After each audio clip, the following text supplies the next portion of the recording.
Good morning, Marcus. Welcome back to Policy for Normal People. This is our special episode for our listening and viewing audience of Policy for Normal People's monthly market update with Marcus. Marcus, how are you doing today? Doing great. I'm doing great, Christy. Another lovely Wednesday. How about you? Yeah, great. Yeah, I had a good Thanksgiving, very quiet. Husband and I just stayed home. We didn't want to fight the traffic nightmares and potential delays or cancellations that a lot of people were seeing in the airlines. So, folks, if you were traveling during the holidays, I hope that you had a smooth transition to and from. So, as I've said in the past, Policy for Normal People is a podcast for we average Americans who come together without the politics to talk about things like the market, which we're going to talk about today. We do a monthly review with my friend here, Marcus Sturdivant Sr. from the ABC Squared. He's a financial advisor and expert on helping Main Street meet Wall Street, which is his fantastic tagline that I love to repeat every time we do this show. And we're going to get into some interesting stuff today. November has again been kind of a topsy-turvy roller coaster ride as far as market activity. We've continued to talk about and read about and hear about, is there an AI bubble? Do we need to be concerned about a market crash or at a minimum a recession? We'll get into those things a little bit. Also talking about the Fed today and possibly on the horizon there and what we saw, especially in November. So hope you'll enjoy the show and feel free to visit my YouTube channel at Policy for Normal People under my name, Christy Amada. My consulting firm, Amada Development Services, is a marketing, communications, and fundraising consultancy helping businesses and nonprofits nationwide that sponsors this show. So without further ado, Marcus, at the ABC Squared, you offer financial literacy to your clients. So before we dive into, policy intersection with what happened in November, I want to give you an opportunity to tell our listeners and viewers a little bit about your business. Oh, okay. Sure. Yeah. So just a little bit about my business. It's an RIA firm down here in North Carolina. We help folks with financial planning, financial advising. I know it's a bad word, but holistic financial planning. We take a look from the whole beginning to the end of your plan. So it's not just investments. We like to look at everything and create a plan for people at different stages in life. So that's pretty much what we do. And as far as financial literacy goes, that's a passion that I have, obviously. It's incorporated in my process. And when I work with folks, we want to educate them as much so they can make informed decisions as well. Like all the decisions won't just be made by me. We want to work together, grow our clients and people just in general through information and education and financial literacy. That's fantastic. And I applaud you for that, Marcus, because as you and I have talked even off camera, I think one of the things I lament as a Gen Xer is that my generation and those before it didn't benefit from financial literacy really being part of school curriculums growing up. I think that curriculums could improve on that. So I applaud you for making that a special niche part of your practice. So my first question for you this morning, Marcus, is do we have a tale of two economies? We went through a 43-day government shutdown. We're missing the BLS numbers from October. And we see reporting of persistent inflation, rising prices, depending upon, what buckets we're looking at, of course. And then this, what I'll call a specter of a possible AI bubble in terms of, we're still in a bullish market, but, is it sustainable? So with all of that, are we looking at a tale of two economies? It's one economy in a K shape, right? So it's like kind of like the upper and the lower. And when I say upper and lower, that just means like earning or percentage of wealth that people hold. And yes, it definitely appears that the pressures have been focused on the lower earners here pretty much this entire year, with the higher earners holding up the economy. It appears they seem to be spending more. They are trading down. Some of them, they used to go to Target, now they'll go to Walmart. So they're still spending money. They may be trading down in different areas, or they're trading extremely high up into like super luxury goods. But the other side of the economy, so the part of the K that's going down, is starting to feel the pressure just from inflation being stagnant right now, the job market, which appears to be weakening. I know we have the BLS labor that is delayed, but I think ADP came out with some numbers this morning and they were expecting, and ADP is really skewed too. That number moves, But for November, they were expecting growth of like 40,000, 32,000. And no, they were expecting growth of 40,000 and they reported negative 32,000. So that's a big delta in there just as to where it's at. But like I said, ADP is usually off counting up 50% of the time, maybe, I don't know. And we won't have any more government data information as far as like labor data until after the next Fed meeting. So with this state where we're seeing this weakening economy right now, with the information that we don't have much inflation data. We do have the job data, which points to a weakening job market. Yeah, it looks like the Fed may be looking to cut next week. Yeah, yeah, I did see that. I know that Chairman Powell spoke a little bit about that just yesterday, kind of in vague terms. So I'm going to take another look at that because we were talking offline that had just happened. Continuing this kind of theme of the potential of a tale of two economies in a sense, and really to an extent, I think it's fair to say. Feel free to disagree with me, but there's always a tale of two economies when you're talking about Main Street and Wall Street. With regard to especially the inequality gap that we continue to be concerned about. That's been ongoing for quite some time. That's certainly not an anomaly of a current presidential administration or anything. But whether or not it's getting worse, is another matter. So in terms of bridging the gap between positive market metrics and what some are categorizing as negative consumer sentiment, with regard to market volatility in that context, what do you see in terms of just the market behavior, stock pullback versus any kind of adjustments in the long-term bull market? Are we seeing crash or recession signals in your opinion?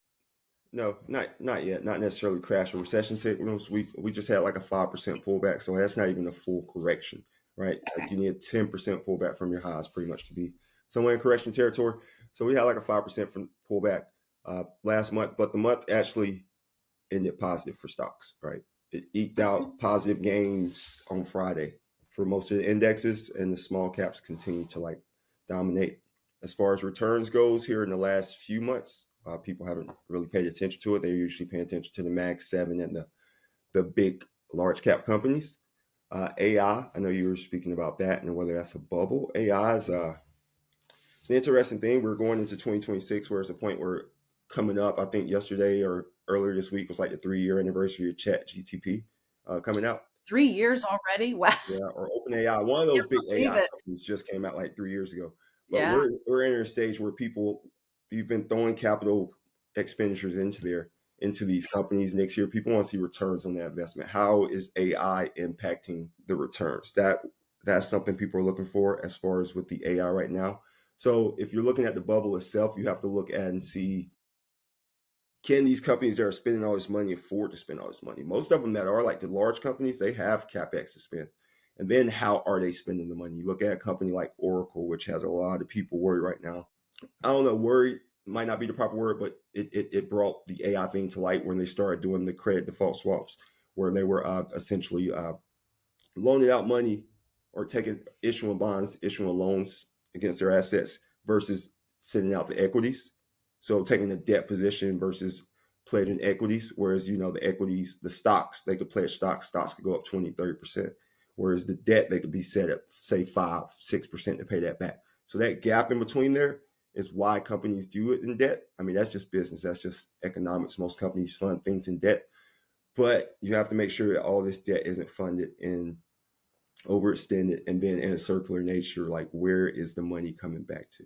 Does all that makes sense? I know I just said a lot inside of there. Yeah, that's certainly high level stuff but I'm glad that you're explaining that because that's the purpose of this show is and as I said, I'm providing a space. I'm inviting folks like you, the knowledge experts, on to teach me as much as those listening. So for someone like myself, so for the average person on the street, just watching their portfolios, what does what you just described mean for them? What should they be looking at? Do they need to look at like price to earnings, or how much cash these companies are holding versus? I mean, can you dive into that just a little bit more? Right. So if you're a person who has like a okay, and you're investing inside that, you just want to make sure you're staying invested inside that. Go in there, check the allocations, because long term it's all going to work out. Those funds are usually inside 401ks, are going to be inside the indexes, correct? So they'll be inside the indexes and they'll kind of just even itself out. Now, if you want to look at certain companies, like you say, you want to know what are you looking for, you say like prices to earning. Yeah, so you want to have earnings, right? You want to have earnings compared to your prices. You want your multiples not to be extremely high compared to the market. The market's multiples around, I believe, 23, which is considered historically high, or but it's a different market. That's what you have to understand as well. Like people talk about historical things with stock markets. This technology that we see, while all technology is revolutionary, this is like really revolutionary. This is like the internet on steroids, right? So you have to look at that, and then so you can't necessarily say that this company has a really high PE ratio, price to earning, because it could grow into that multiple really fast or really slow. These companies like Nvidia, just like last year, a couple years ago, it was extremely expensive. But as the stock price goes up and their earnings go up, it actually gets cheaper to buy. So you just want to make sure that companies are not that the way they're spending the money. So, like you said, a simple way to look at it, you want to look at sure to make that they still have margins. They still have, when they report at the end, you want to listen to what they're saying about how they're spending their capital, how much they're spending on AI, what they're looking to see in return for that AI, and just if they see a slowdown in demand. A lot of that, what you need to see on this side is just listen for the orders, demand, and if those orders can actually be fulfilled. Thank you. Yeah, that's very informative and good to know. All right, let's move on to my next questions. Consumer strain. There's been a chatter in the mainstream media and some in financial services industry that the average family is feeling pinched despite record corporate profits and high S&P 500 levels. So, what indicators present evidence of a pinched feeling? First of all, do you agree that that's happening? Is that a accurate characterization?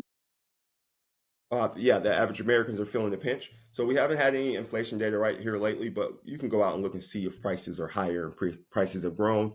You know, Mm-hmm. earlier you just look back and think about how inflation works in general, right? So we look at inflation and just adding on whatever the percentage is from the prior month, the prior year, right? But the prices of the total inflation is already still there. So when we had inflation that was and prices went up like 10%, we had like 10% inflation Mm-hmm. in the Biden administration. Those prices went up that high, but those prices like stay there, right? So even if inflation goes down, those prices stay the same, but they didn't increase as much. So you're already sitting at a higher price. Uh, Savings levels will start to come down for American households because they're just spending right now in the holiday season, which is a diversion because you hear people are crunch, people are worried, the sentiment, like we're saying that we're worried as consumers. But then when you look at the data from like credit cards, you listen to the Cyber Monday and the Black Friday stuff that just happened, people are spending at record levels. So there's a divergence in what people are saying and what people are actually doing. And then as far as uh, GDP's been growing, so GDP has grown in the second quarter. It's still outpacing or right there with inflation. So purchasing pricing has still is still strong. It's the labor market. If people don't have jobs, they won't be able to spend. That's the thing. It's the holidays. People want to buy their kids stuff for Christmas and or whatever holiday it is you celebrate. Yeah, exactly. Yeah, for sure. I mean, that kind of speaks to what's, I guess, also been an ongoing debate and conversation about the growing gap, perhaps, between spending power of the average family versus, how the market's doing. Not necessarily, and GDP is not necessarily. It doesn't measure a lot of things that we consider to bring us well-being in our lives or a feeling of security. It's not a perfect indicator for sure. Right. People too often confuse the stock market as the economy, and they're not the same. Exactly. Yeah, for sure. And I think about the current, and this might be fun to just do, a total different segment on. I've been curious lately about how the market's impact on real lives, people on Main Street, is different than maybe past decades where I'm going to take a guess at this, but I would assume that with the information age much more access to everything from apps to just, Googling something about, finding out about how to invest in the market. The access to investing seems to be much more wide open than it used to be in past eras. And I would think that would have encouraged many more people and a wider demographic, age-wise and otherwise, to participate in the market in a variety of ways. I mean, we even have the crypto revolution. Would you agree that maybe some of that is helping a bull market continue as well, just the simple volume of participation of individuals, or no? Yes, so the democratization of information has definitely increased trading. Great way to put it. I think one thing we just learned is that crypto does matter in the stock market. Like we saw Bitcoin from its October high, like crash and run. And stock market, that's when it was, bumping and moving as well. It's not necessarily exactly correlated with it, but it definitely has an influx with it because there are only so many, there are a finite amount of dollars in the world, right? So they're taking that money from somewhere and spending it somewhere. What we saw in the stock market last time was a rotation. Last month, what we've been seeing is, I think it's healthy. Like you asked earlier about volatility. Mm-hmm. Low volatility is healthy. We saw it rotating out of the large cap stocks into other large cap stocks, but not necessarily so heavily concentrated in those big 10 that we've seen all year leading the way. And it's still being diversified outside into international markets as well as the dollar continues to weaken. So people are looking to invest in multinational companies as well. How at all. All right. So moving on, my next question is, to what extent could policy decisions, changes, expansions, even those dating back to the Obama administration and expanded during that time to some extent, or made permanent by Congress during the Trump administrations, challenge the notion that inflation is a primary concern of small businesses? So the topic here is and the essential question is inflation a primary concern of small business?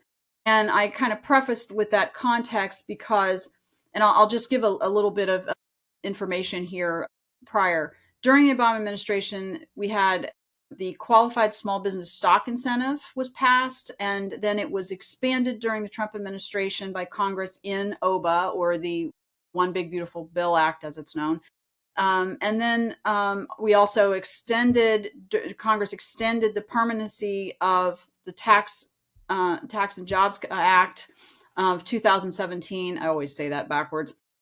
We also have things coming up that are going to apply or continue to apply with the QBI, or qualified business income incentives. So there are incentives out there for small business, is essentially what I'm getting at, in recent legislation as well as past legislation that was expanded.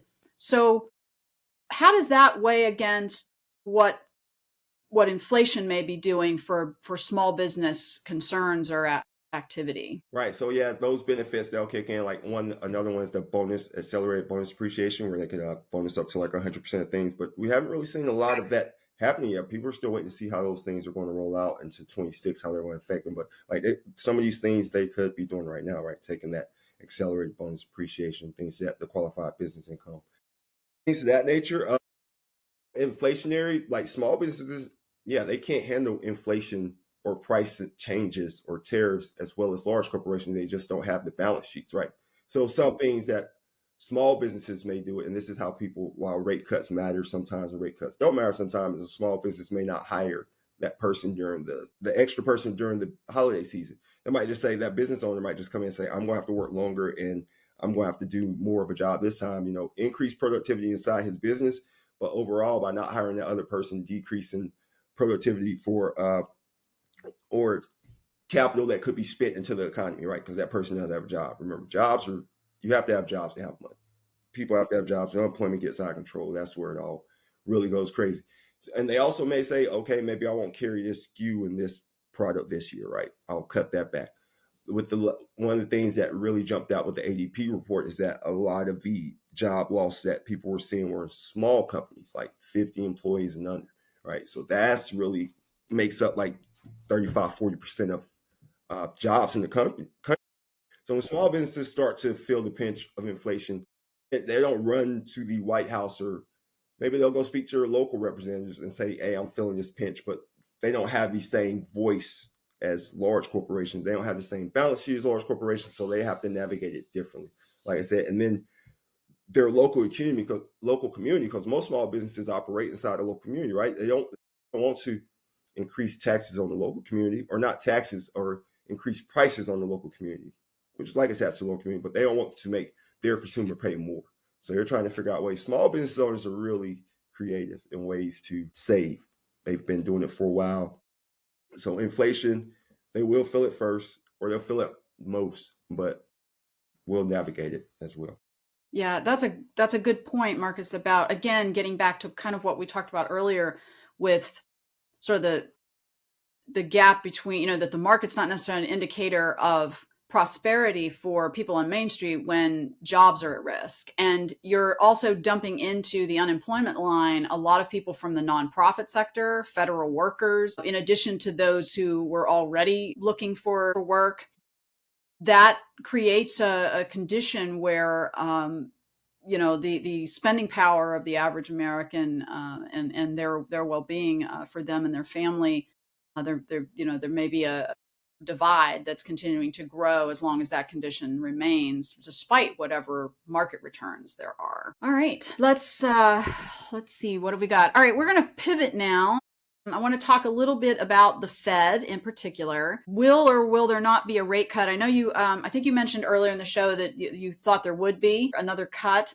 Fed Chair Jerome Powell recently stated that he prefers to rely on, and we're going to go back to employment a little bit with this question too, U3 employment numbers. So I'll come back to your thoughts on that because I am curious about it. But just in general, what do you think about what's happening with the potential for another rate cut? Yeah, so since the last time we spoke, right, rate cuts, like right at the top, the last time we spoke last month, rate cuts were priced in for December. I think they were priced pretty high, like 75, 90%. Later, we're in December now. So in November, rate cut odds went down. Some of them went down where they didn't expect us to have a rate cut just because of the data that came in, the lack of data, just what people were reporting. There was a lot of hawkish Fed talk coming out, a lot of Fed governors coming out, which is another issue that, not to get partisan or bipartisan on any side of it, just where how much should the Fed governors speak when they're not in session, right? How much do they control the markets? Because that was kind of making the odds of whether a rate cut was coming or whether a rate cut would not happen move in the markets, right? To project the markets, and you could see it in the 10-year Treasury bond, like Treasury markets. That 10-year bond has stayed right around 4% here lately. It started like 4.8 earlier this year, but now it's right about 4%. Like at the beginning of the year, so pretty much a year ago. So they don't really have inflation data. What they have is jobs data. And they know that if this job market just like cracks or falters, it's going to be hard to get it back on track. You have to have jobs. So based on the information they have, and they won't get more new data until after their meeting, I can see that they would cut another 25 basis points. So you do expect that to happen? Okay. Unless something changes in between today and next week. Like just based on the data we heard today, yeah, the employment market is starting to feel the pinch. And people can go to the stores and know kind of what inflation feels like, right? Sure. Yeah. In fact, I mean, we haven't talked about tariffs much in this episode, whereas we have more in past episodes. And folks, please, check out previous episodes on my YouTube channel, Policy for Normal People, under my name, Christy Amada.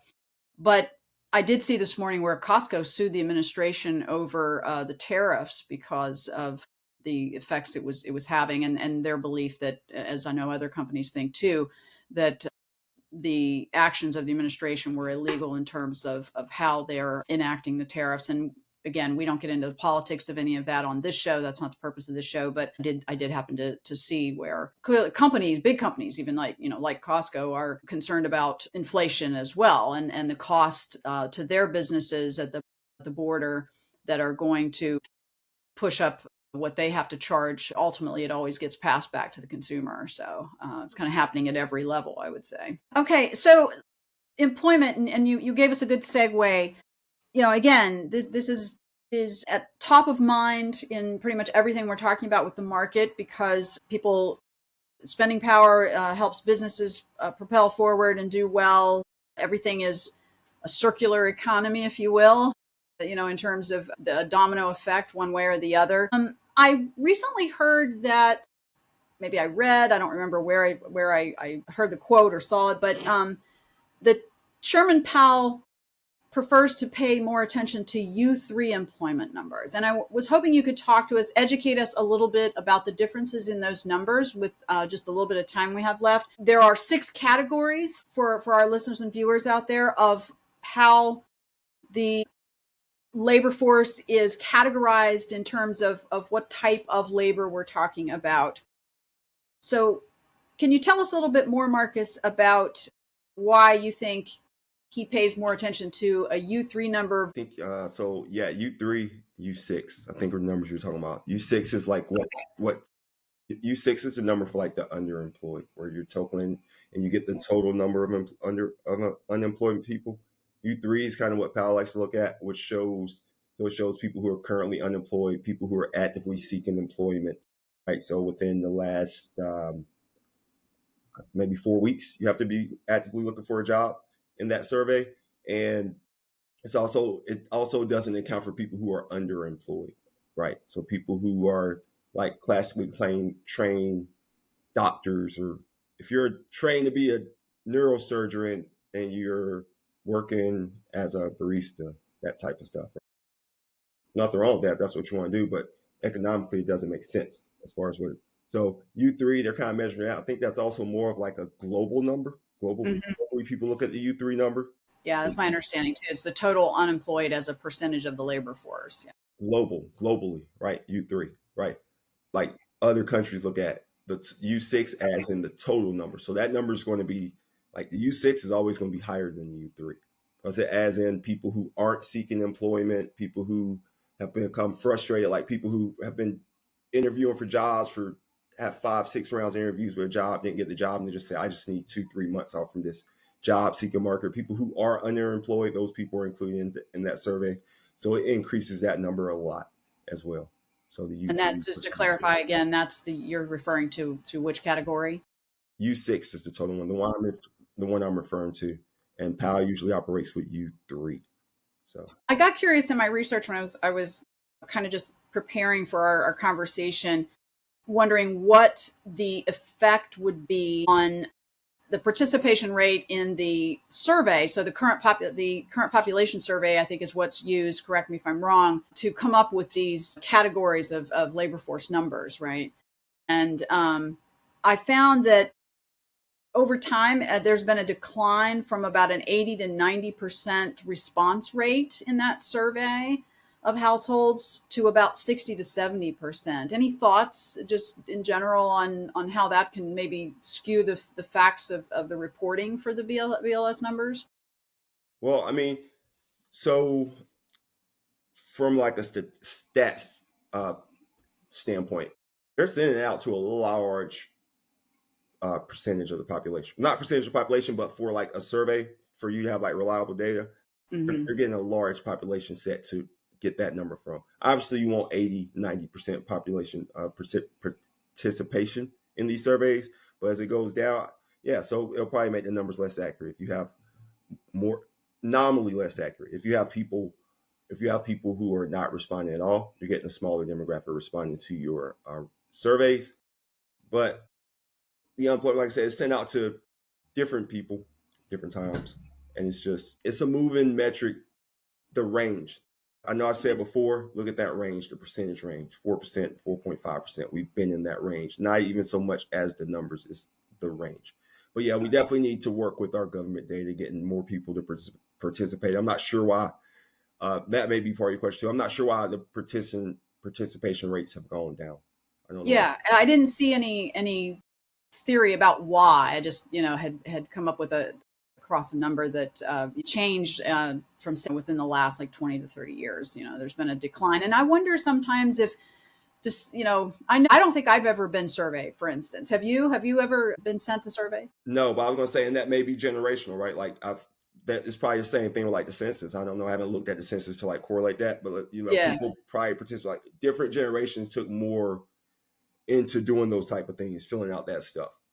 Paper. Yeah, I think you're right, and I think it ironically, the more access that everyone has to everyone else and their information. I mean, I know I don't answer a phone unless it's somebody in my contacts. I'll call you back, but I don't want to be scammed, because once you answer one of those, then they do robocalls constantly.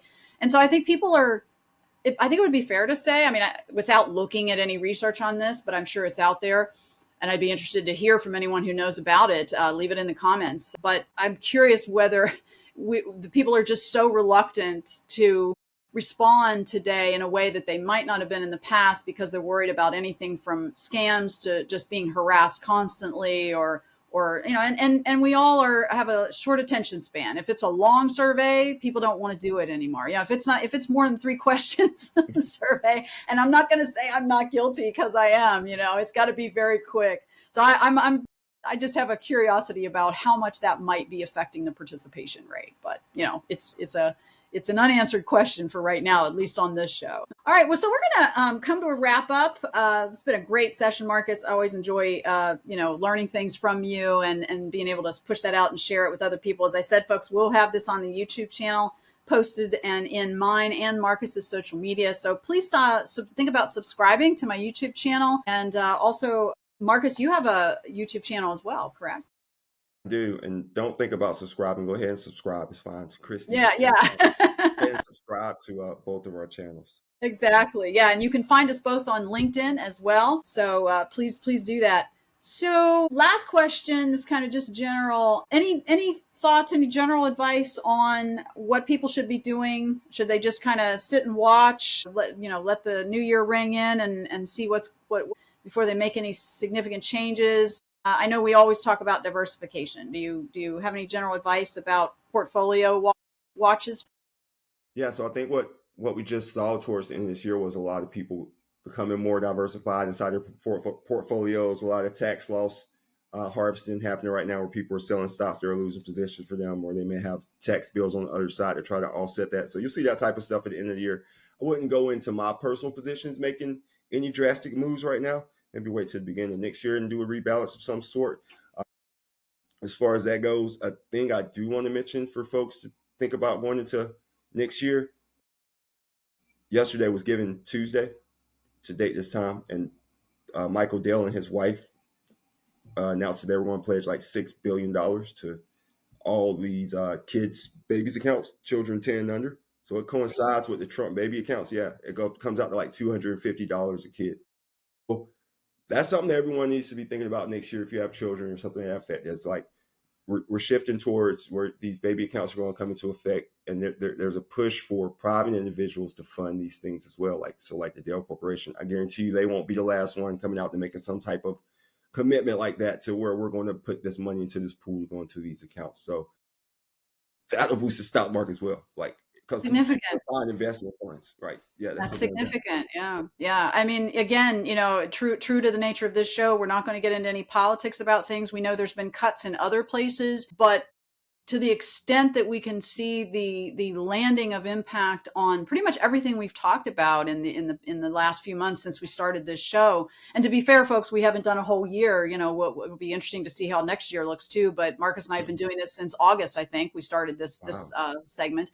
But that said, I mean, I really feel, and I interested in what you think too, Marcus. I feel like this year has been kind of a let's wait and see year, because there's so much shift and change going on from a policy standpoint, from market activity that it is adjusting and reacting and trying to figure out, where it wants to live within the context of that change, that for everybody, whether it's, business or us folks on Main Street and our families, just kind of watch, wait, and listen, right?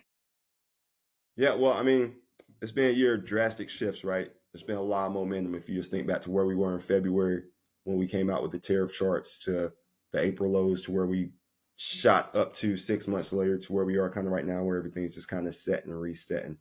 Yeah, this is definitely going to be a year for the annals in history.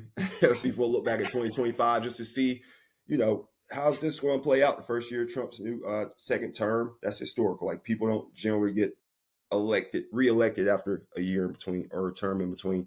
A lot of stuff that's happening with the financial economy, reinstating these tariffs at the levels that we have. So just like the economic global toxic detox, as Secretary Bessent said, it's just 2025 has been a fascinating year for markets.